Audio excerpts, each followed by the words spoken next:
خدمات امنیتی اوکراین SBU در سامانه رسمیش خبر داد که یک شهروند تاجیکستان را در ولایت ادیسا با اتهام عضویت در سازمان بین المللی تروریستی دستگیر کردند. نام بازداشت شده نشر نشده است. این زاده آسیای مرکزی از طریق اینترپول برای صادر کردن جنایت‌های مربوط به مبلغ فعالیت‌های تروریستی در جستجو قرار داشت. بنا به معلومات او سالهای 2014-2016 در قلمرو ترکیه قرار داشت و در همان جا از جانب اعضای سازمان بین المللی تروریستی دولت اسلامی به صف آن جلب کرده شده است. گفته می شود در اطلاعیه SBU بنا به معلومات مقامات امنیتی اوکراین، این جوان از مقامات حفظ حقوق تاجیکستان فرار کرده به این مقصد به اوکراین آمده است.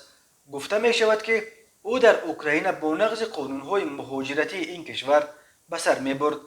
دادگاه این زاده تاجیکستان را به حبس گرفته است و حالا مسئله استرداد او به تاجیکستان در دست بررسی قرار دارد. عملیات جستجو و بازداشت او را SBU یک جایه با دفتر ملی اینترپول اوکراین انجام داده است.